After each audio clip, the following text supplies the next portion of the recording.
All right, guys, another episode of shellanomics. We have gone from number 1 in the Ultimate Collection to number 2. The greatness continues. We are joined again by our good friend TMNTDERTALK. Wanted to ask you, Christian, is this, hopefully we get to do more comic books with you, but before we get into this, is this the best of the best? Just the, you've done the comics from 1984, and you cover a lot of present day material on your channel as well. Casey Jones, Saturday Morning Adventures, there's a new Shredder one coming out now, the new IDW. Where does the original rank in your own personal opinion? Oh boy.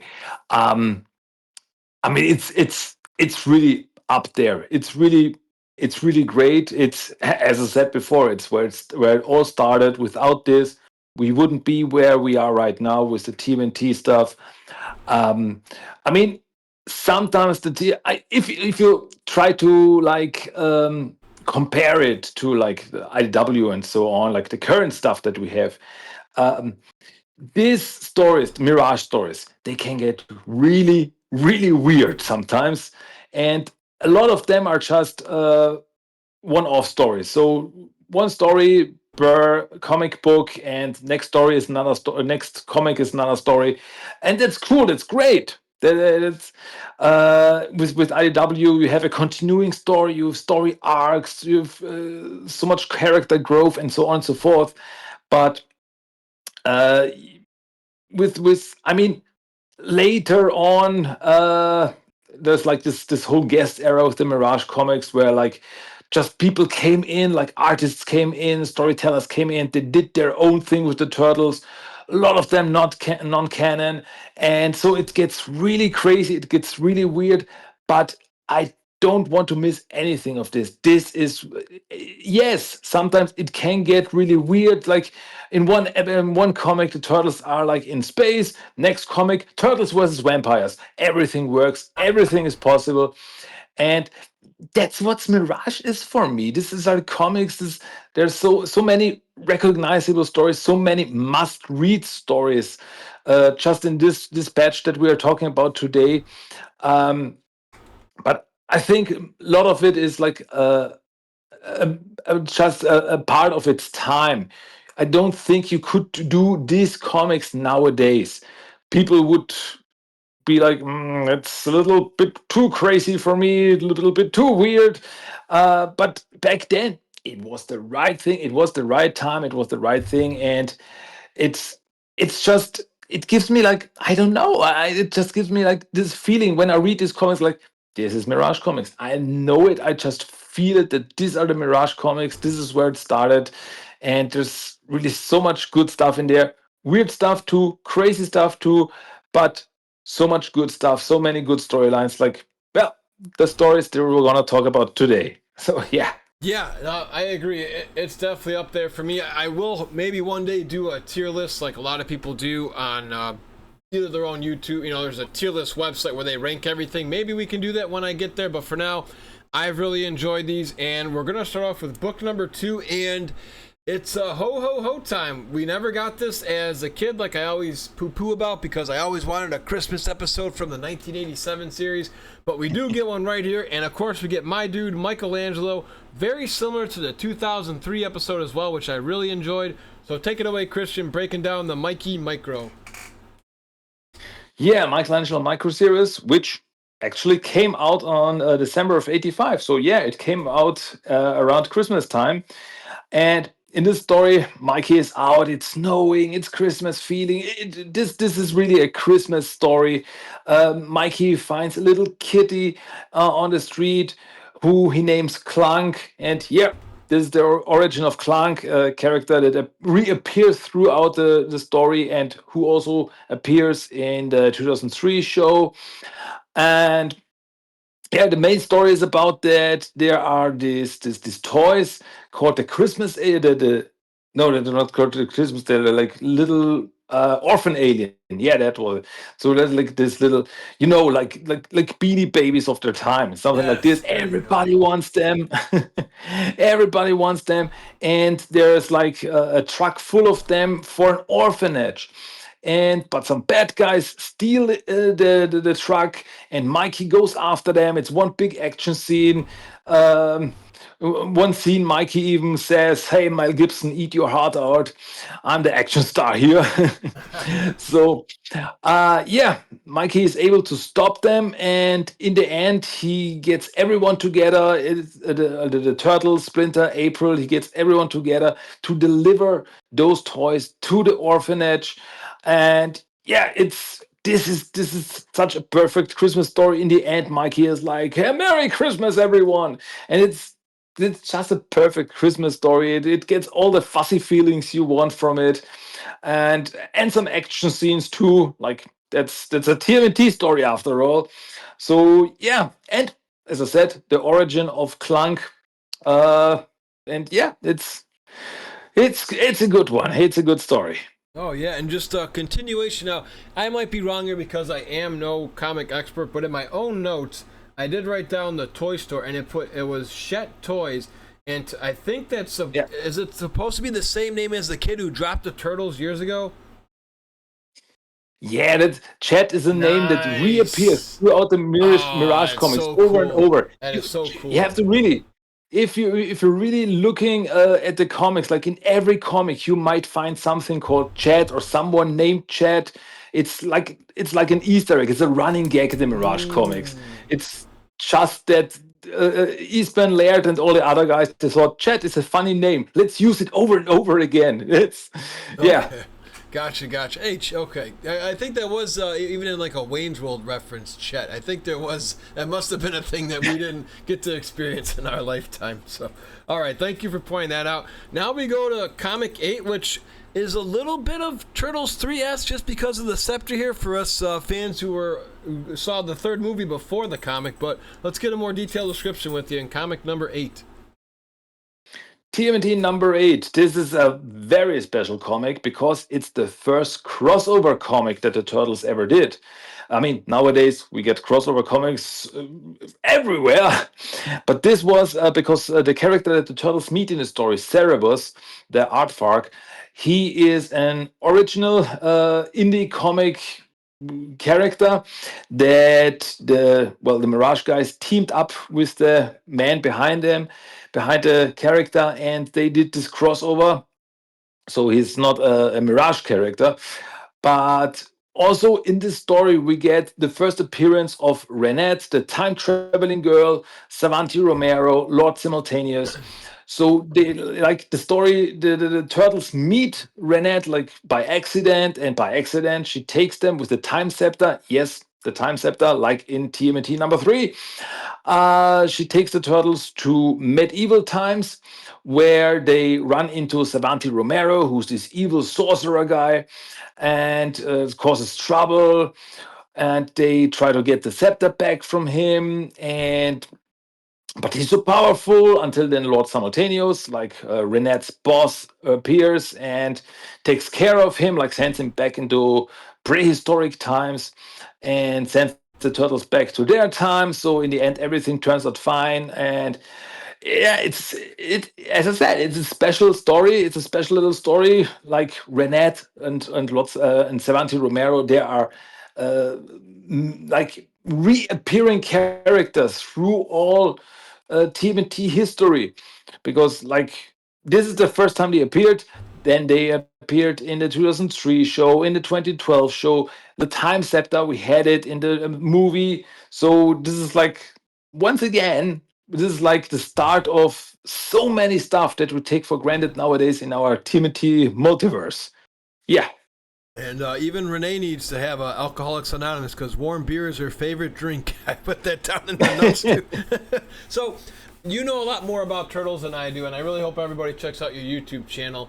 Was there any talk about having Renee in the third movie, just anywhere? Like, it's kind of funny that they didn't even have like or be just like a side cast, even if like I don't know. I just any talk of her ever being in that third movie with the scepter?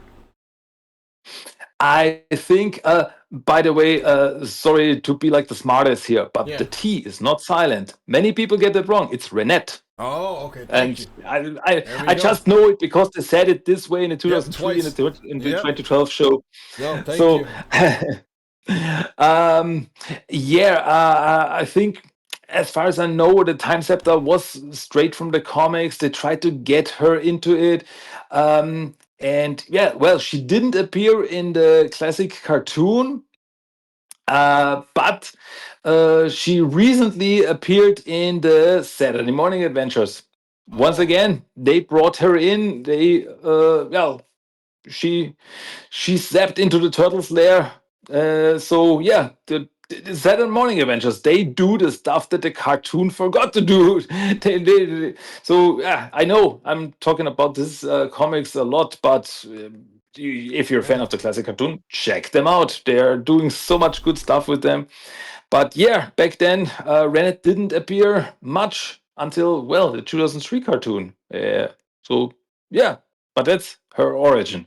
Okay, thank you. That's so Renet. All right, perfect. See again, we get our own shellanomics here. I love it. So next comes in the Donatello micro book here, and what I like about this is I never had the comic, but it was really close to. Did you ever have the Crystal, the child book? I don't know if those ever made it out to your country. You know which one I'm talking about? It was like Donatello with his tongue sticking out. Yeah, The Magic Crystal Adventure, I think it's yeah, called. yeah, Yeah. yeah. I've seen it. I unfortunately don't have it. I have Mhm. never read it, but I've seen like it online, like the cover. I know what you're talking about, but nope, never Okay. got my hands on it. Because that's what brings back to me is that was one of the books my father used to read to me when I was a kid. And then I ended up reading it on my own. So this is a real special comic to me. And take it away as to what happens here with Mr. Kirby. Yeah, this is like a homage to Jack Kirby, the comic artist who Eastman and Laird were big fans of.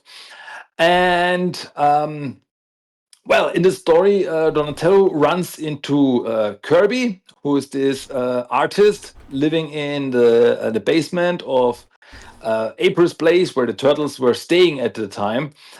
And well, the thing is that he found like this magical crystal that he connected to his pencil, and so everything that he drew came to life, like creatures, monsters, but after a while they get zapped away, they disappear.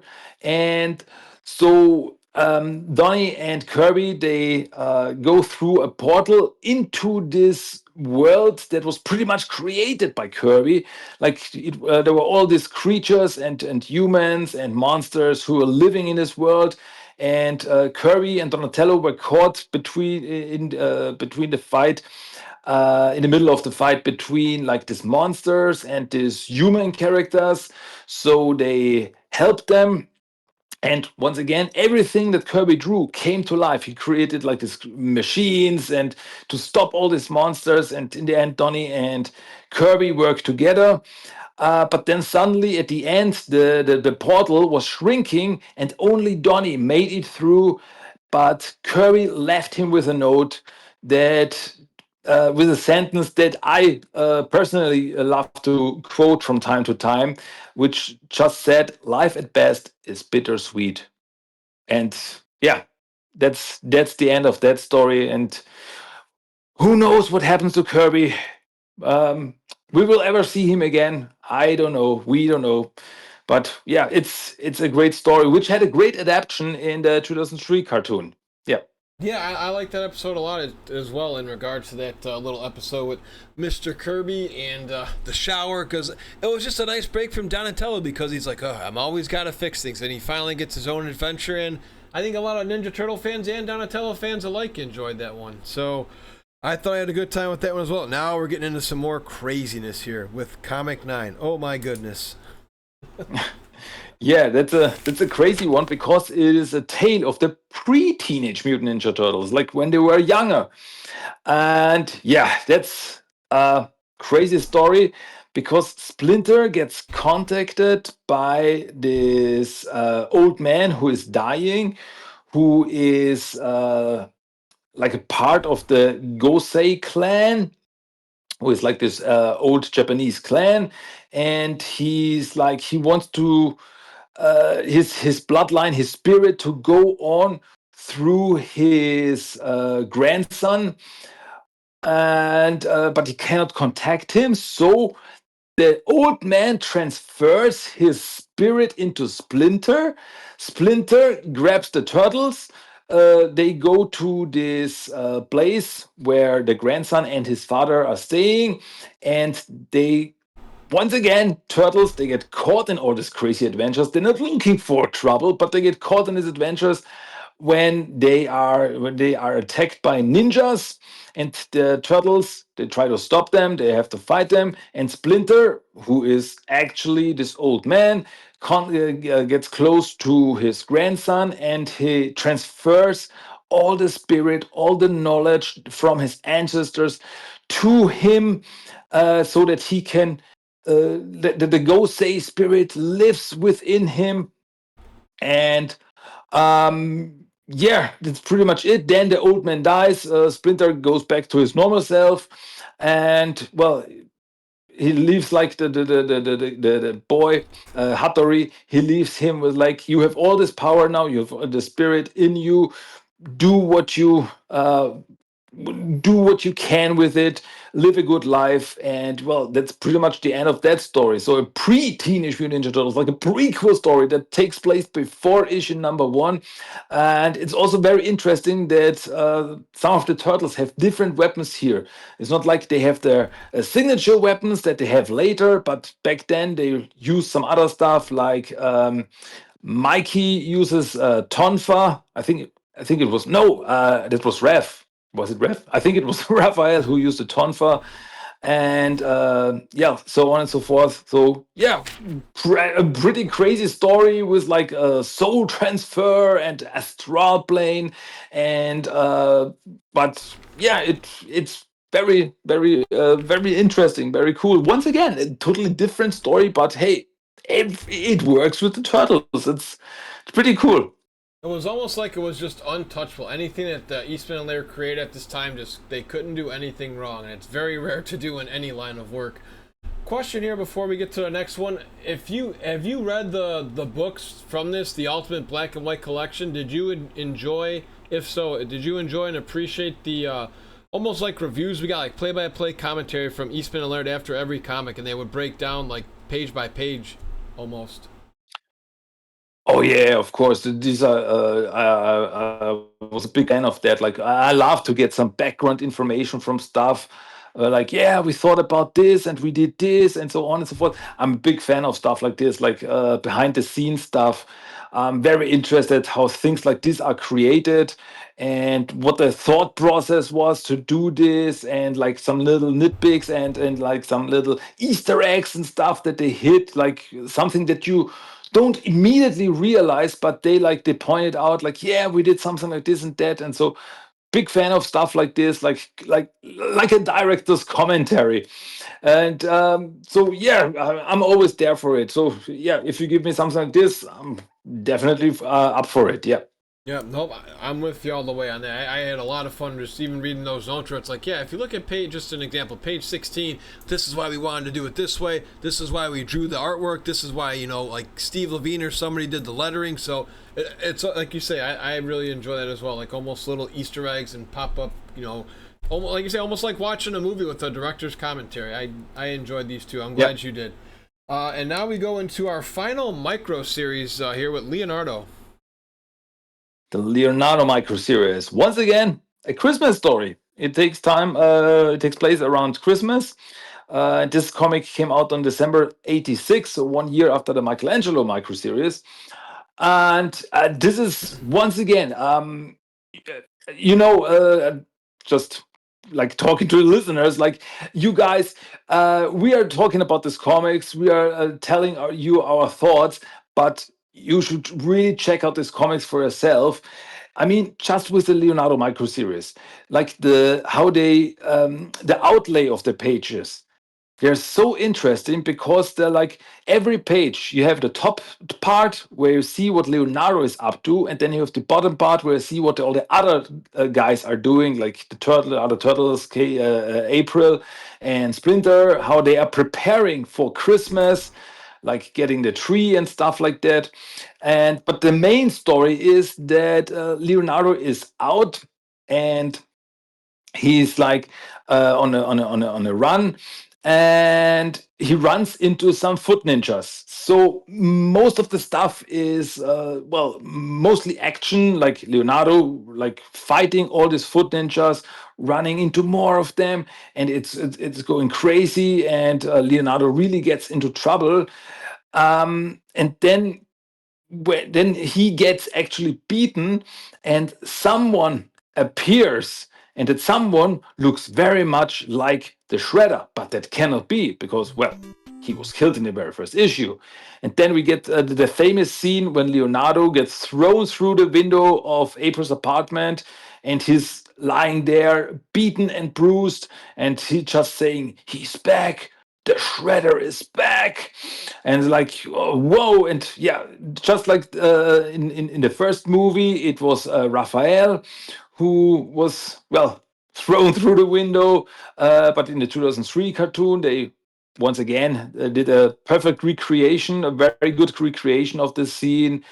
Even in 2012 show, we had a scene like this when Leonardo gets beaten up. So it's like this is a very iconic scene. Like, well, one of the turtle, mostly it's Leonardo, gets thrown through the window, and he it does not look good for him. And he's like, the Shredder is back. And it's like, whoa, what a cliffhanger ending! What's going on? And yeah, it's wow. It's this is the start of once again of something very big. So Gosh. crazy, big fan of it. Oh yeah, just again a couple quotes here. Just Raphael should have been a barber. That's in 2003. They just and this is why we love the 2003 series so much too. Is I think just because Peter Laird had a lot of hands on. He's like, hey, hold on. These are my Ninja Turtles that I created with my good friend Kevin Eastman.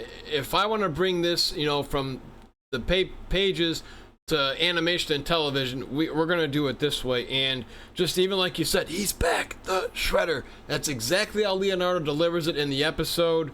And yeah, what a great just this just as a whole gives me more appreciation for Leonardo like I had in the 2003 series. Just job well done. And like our good friend Christian said, if you guys are listening to this on Spotify or YouTube or wherever you find us, do yourself a favor.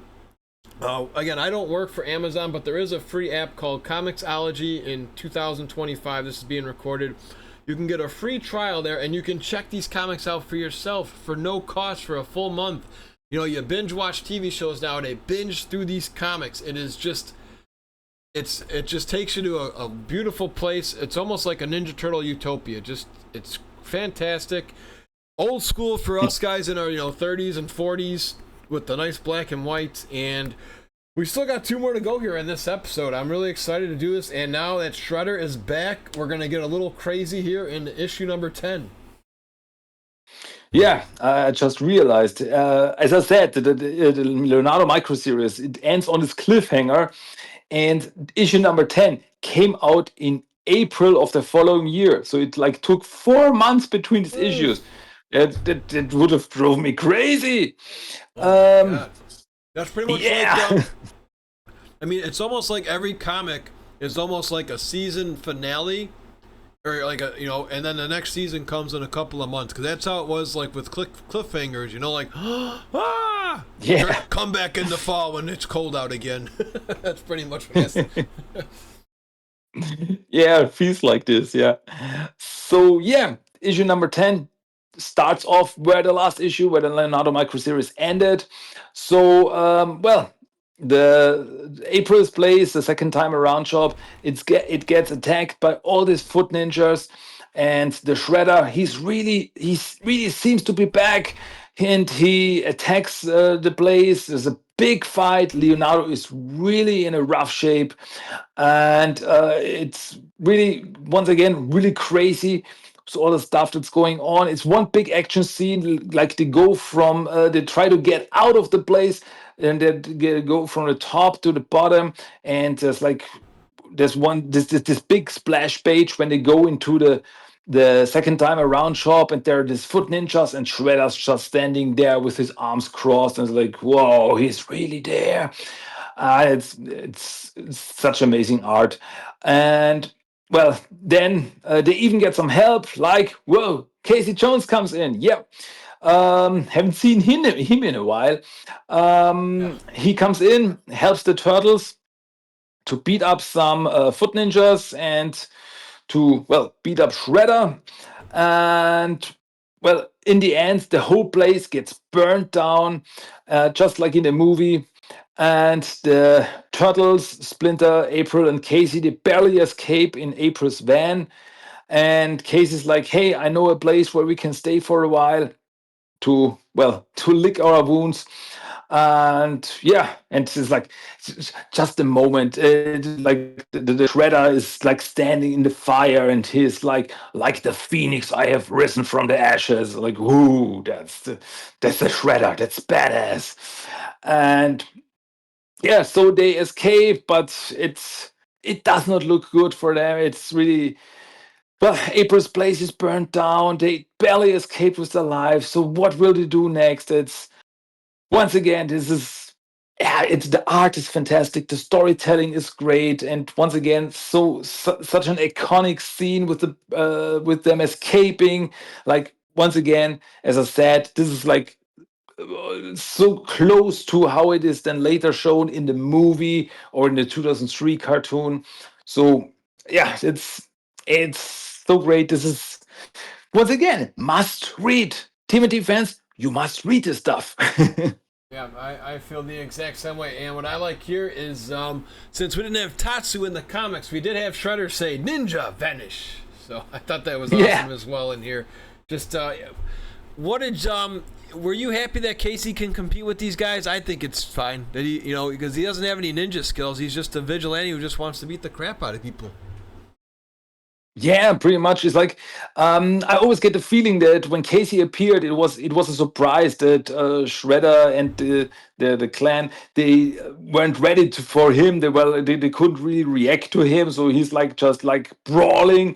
He's not a ninja. He's not a martial artist. He's just a brawler, and he just goes at them, and he even gets some punches in.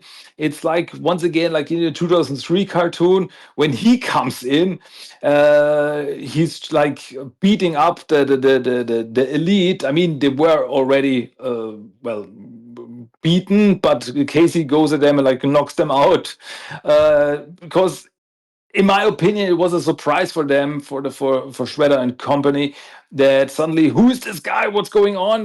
We're not prepared for this. So he's able to get some punches in, and yeah, it's totally fine. Like, to show Casey, yeah, he is he can he's an ally who really can help. Yeah, no, I enjoy him as well. I have no problem with him being able to compete with everybody.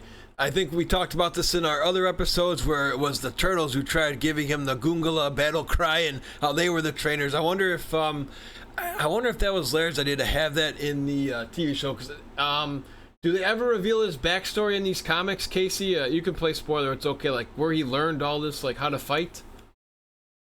Ever? um I'm A trying to think. little bit. Okay. We get some flashbacks later on, but, well, mostly it's just that he's a kid from the street, and he had to learn to defeat himself, and he wanted to, like, later, he wanted to clean up the street because of some stuff that happened to him.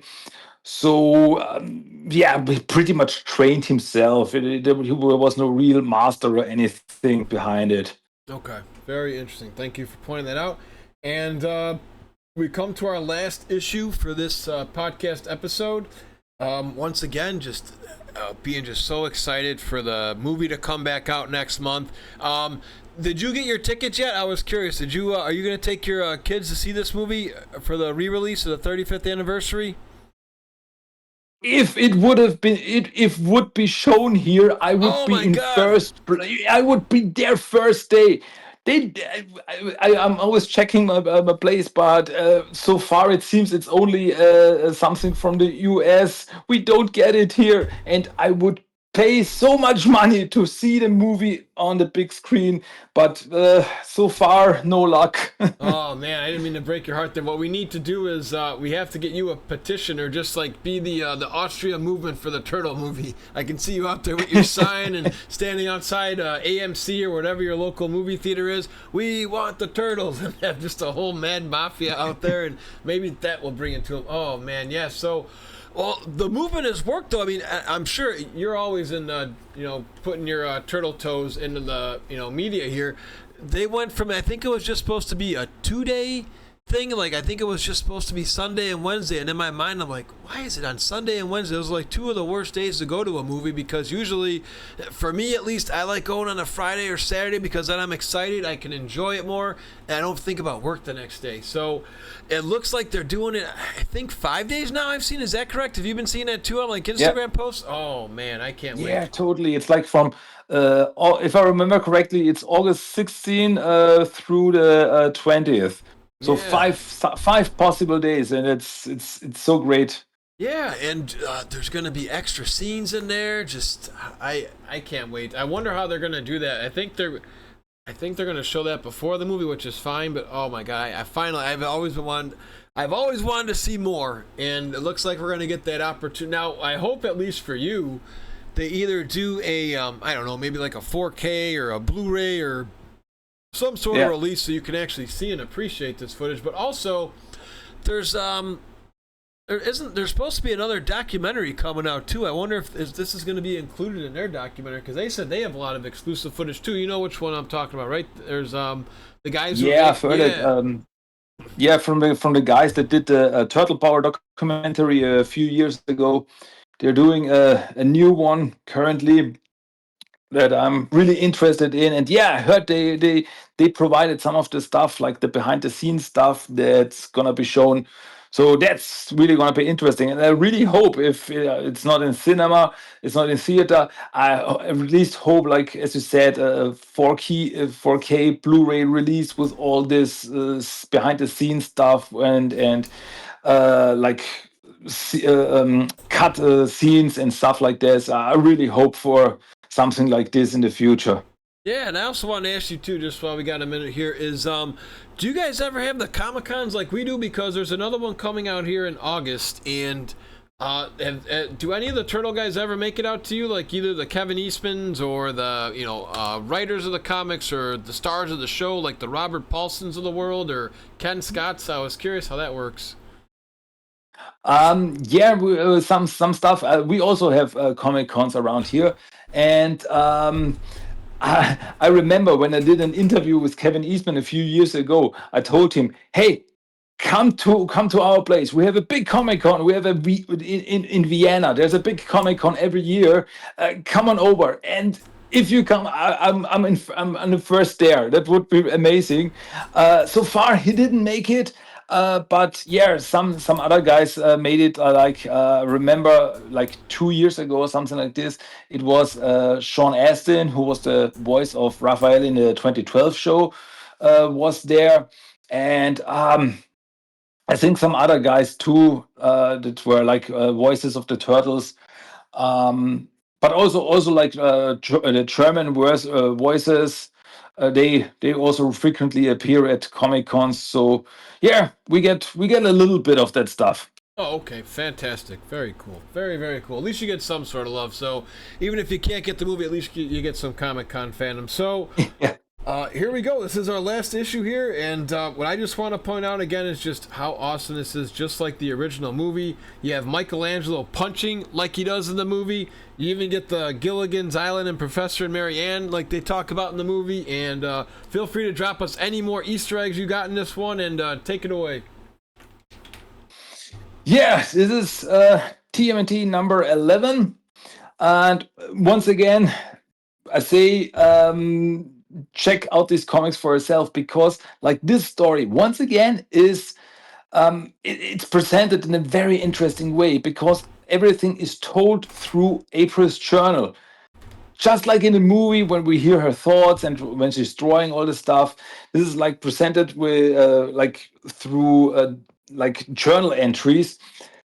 And like she says, yeah, after everything that happened, we went to the Jones farm, like a farm that belongs to Casey Jones' family. Yeah, because in the movie it was the O'Neill farm, but here it is the Jones farm. And as you said, there are so many parts when like when you've seen the movie and then read the comic, you realize how much this stuff they took out straight out of the comics and put it into the movie. Like, yeah, Leonardo, he gets better, and yeah, like all these thoughts, it feels very philosophical because April talks about all the stuff like, yeah, they are all here, but they are not working together. They have to find a way to be a team again after everything that happened. They are like broken. But well, unlike the movie, Splinter is there with them, and like April is, well, pretty much unhappy. She gets she this is like the first time that she met Casey, and at first they are, well, just like in a movie, they are not very they don't get along very well. And but we see all that happening like over a time of some month. Like everybody like they try to get back to their on their feet, and then like something happens, like April falls into the falls through the ice into a little lake, and well, Leonardo gets her out, and this is like the moment when Splinter's like, okay, we rested for long enough. We have to go get back into shape. We have to be a team again. And well, I know I repeat myself, but it's so much like the movie. Yes, without Splinter, but it's also like this.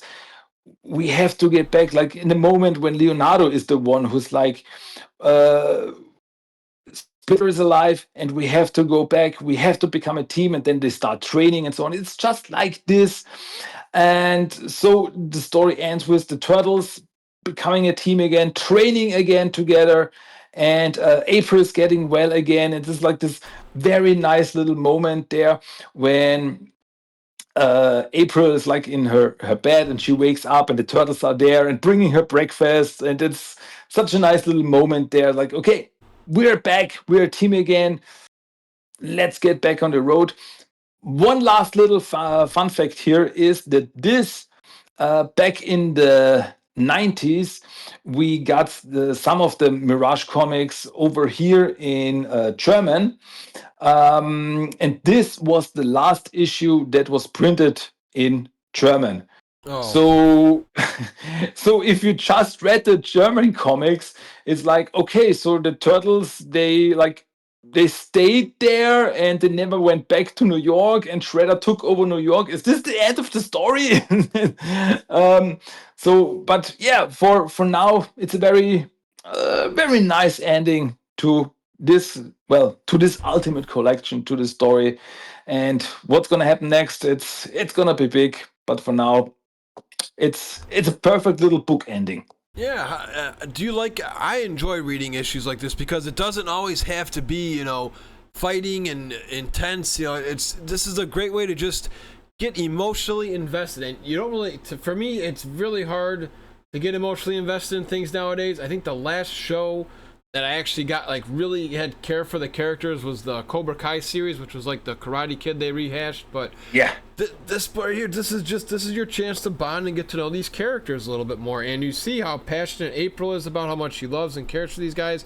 You can see just how angry and pissed off they are, and it just makes them, even though they're mutants, just a little bit of a human side and just relatable to us because look, we're not perfect, we make mistakes, but it's about how you deal with them and how you overcome them. And this is just another way of again, just a masterpiece of how they did these comics. Were Yeah. you, I think we talked about this in the other one too, were you surprised that they kept, I think I may have asked this already, but in the regards to the black and white, why they kept it this way and didn't change over? Because I know Archie did do color, but like these are coming out in the 80s, and I'm surprised they didn't actually say, let's make these let's show the turtles green. Well, I guess I take that back because they didn't even have the color headbands for this comic series. So, were you surprised that they stuck with the black and white the whole way through when it was just the Eastman and Laird era?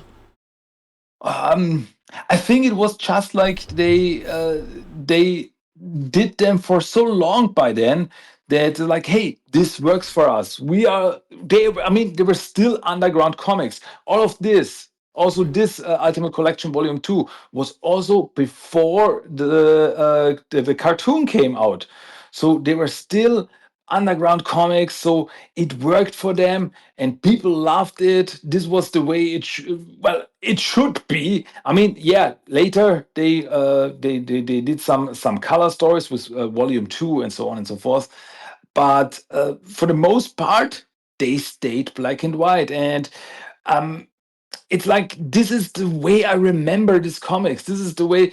I mean, we got some coloring, like when they were reprinted back then. They colored them, and it worked well. It looked good, but still, like this black and white, it's its own thing, and it feels so special somehow.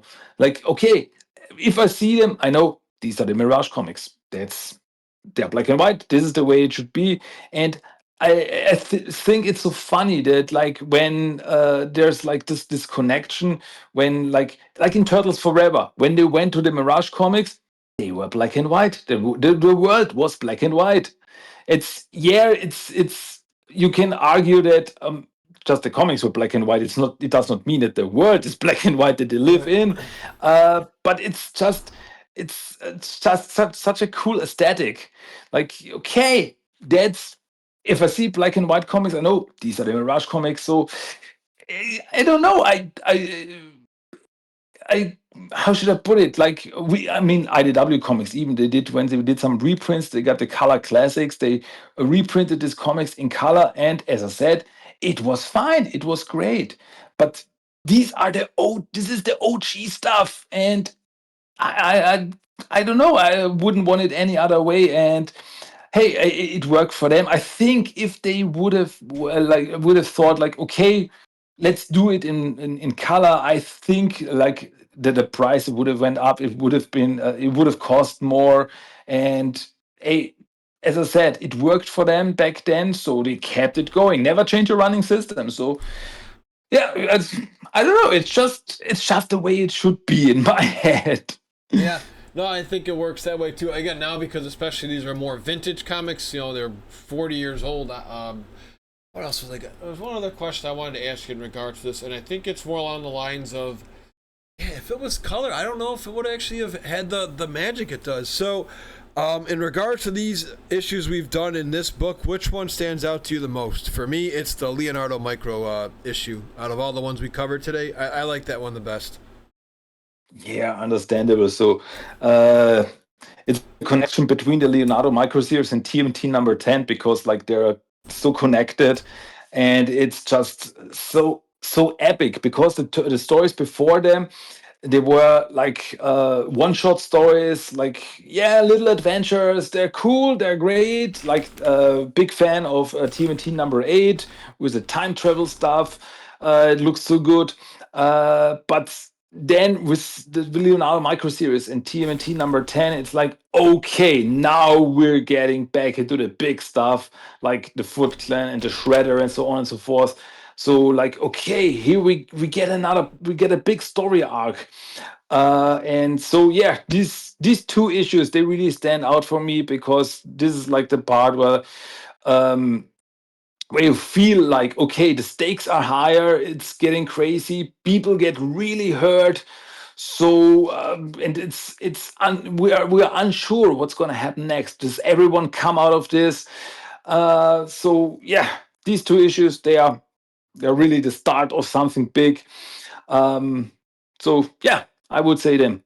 Yeah, same here. And for our next episode, we cover, guys, when we go into these comics, it might be a little confusing to some of you guys. We'll explain more in that episode, so be sure to like and subscribe over here because you're going to see a jump from 12 to 14 and a couple other jumps like that that our good friend Christian will be able to explain to you guys. So, Christian, another one's in the books here. Hopefully, we'll be able to have you back on soon just to keep covering these comics and deep diving in. If people want to know more about this comic and all the other ones, like you keep bringing up, Saturday Morning Adventures, the new Casey Jones comic, I've seen you made a couple posts in your Discord about this. Where can people find some more turtle info? So if you really think that people can't get enough of my ramblings, and I know sometimes I ramble when talking about turtles, but it's just, I'm just so passionate about it. And so, come on over, check out my podcast. It's Teenage Mutant Ninja Turtles, The Talk. You can find me on, Spotify and Apple Podcasts and pretty much everywhere else. Just check out the website, TMNTTalk.com. You can find everything there, just like all the social media, also the Discord server. And I would really, I invite you, come over to the Discord. I'm always open to talk about turtles. Check it out. Check out the podcast. If you think, hey, that's a funny little guy talking turtles, could be interesting. Come on over. Yeah, and pretty much you are like the April O'Neil of Discord servers, because you have it just so nice and organized. I've been in there for a couple of months now, and anytime there's a new comic, you'll make a post, a TV show, movies, just anything that's turtles, you got it covered. Again, my friend, thank you for being here, and we hope to see you real soon. Yeah, you definitely will. Until next time, Kawabanga.